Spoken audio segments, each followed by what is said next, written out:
Bonjour et bienvenue dans cette présentation dédiée à la préparation des solutions en chimie.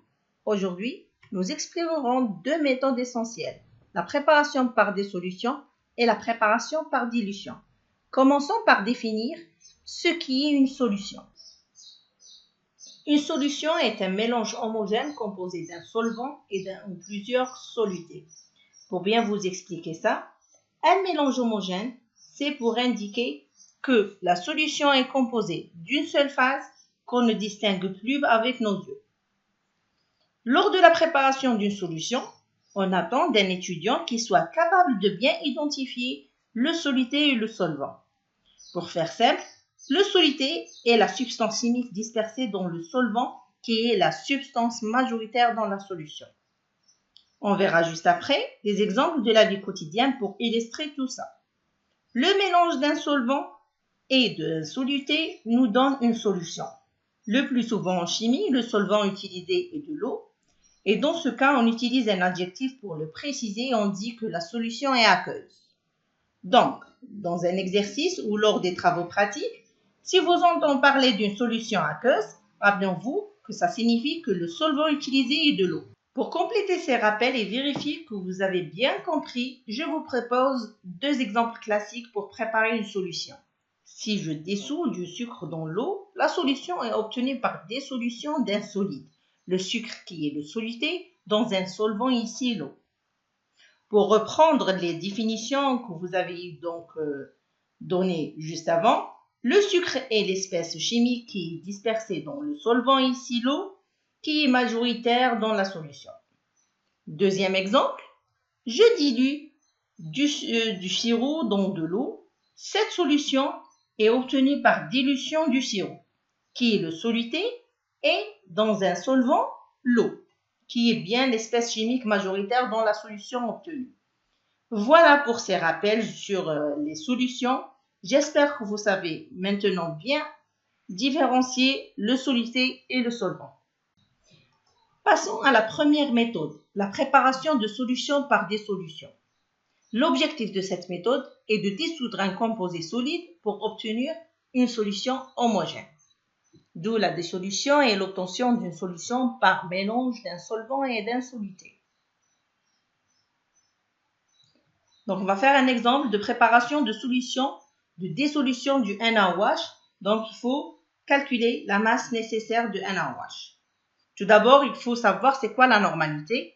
La normalité est définie comme l'équivalent gramme de soluté par litre de solution.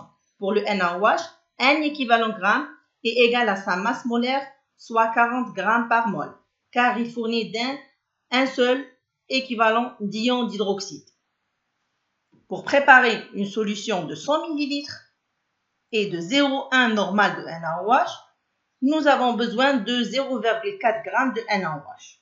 Pour réaliser ces préparations, nous aurons besoin des éléments ou du matériel suivant, qui est verre de menthe, entonnoir en verre, fioul jaugé de 100 ml, l'eau distillée bien sûr et l'hydroxyde de sodium, bécher, balance et spatule. Une dissolution peut se faire en 4 étapes. Commencez par peser le soluté avec précision en utilisant une balance et n'oublions pas de faire le tard. Deuxième étape, verser le soluté pesé dans une fiole jaugée.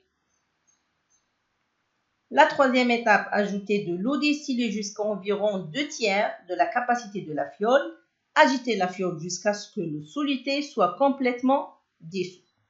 Et pour la dernière étape, c'est compléter avec de l'eau distillée jusqu'au trait de jauge, en prenant soin de vérifier le ménisque pour une mesure précise. Examinons maintenant la préparation de solutions par dilution. Cette méthode consiste à obtenir une solution de concentration plus faible à partir d'une solution mère plus concentrée. La méthode de dilution fait intervenir les notions de solution mère et de solution fille. La solution mère est la solution initiale qui est à diluer. Et la solution phi est la solution que l'on obtient après la dilution. On appelle que la concentration mère, c'est mère, et la concentration massique en soluté. Donc, la solution mère et V mère, c'est le volume de la solution mère. Au cours d'une dilution, la masse de soluté dans la solution mère est la même que la masse de soluté dans la solution phi, soit M soluté qui est égal C mère V mère qui est égal CV, C phi, V phi. Par exemple, pour préparer 100 ml de solution d'acide chlorhydrique à 1 molaire, à partir de HCl concentré à 37% ou 12 molaires M, on a besoin de 8,3 ml. Nous suivons les étapes suivantes. Avant tout, il faut prendre des précautions de sécurité pour porter toujours des gants, des lunettes de protection et une blouse de laboratoire lors de la manipulation d'acide concentré. Travailler dans une eau de laboratoire pour éviter l'inhalation de vapeur en cas de contact avec la peau ou les yeux. Rincer immédiatement avec beaucoup d'eau et consulter un médecin si nécessaire. Les étapes de dilution sont donc les suivantes. Prélever un volume précis de la solution mère avec une pipette, qui est 8,3 pour notre solution. Étape 2, verser ce volume dans une fiole jaugée correspond au volume final de la solution phi souhaitée. Ajoutez d'abord une pipette en une petite quantité d'eau distillée pour couvrir le fond de la fiole. Ensuite, versez lentement le HCl concentré dans la fiole. Toujours ajouter l'acide à l'eau et non pas l'inverse pour éviter les éclaboussures dangereuses. Pour la troisième étape, complétez avec de l'eau distillée jusqu'au trait de jauge en vérifiant le ménisque pour garantir une précision maximale. Nous avons maintenant vu comment préparer des solutions par dissolution et par dilution. Ces techniques sont essentielles en chimie pour obtenir des solutions précises et homogènes, indispensables pour de nombreuses applications expérimentales. Merci pour votre attention et bonne préparation de vos solutions.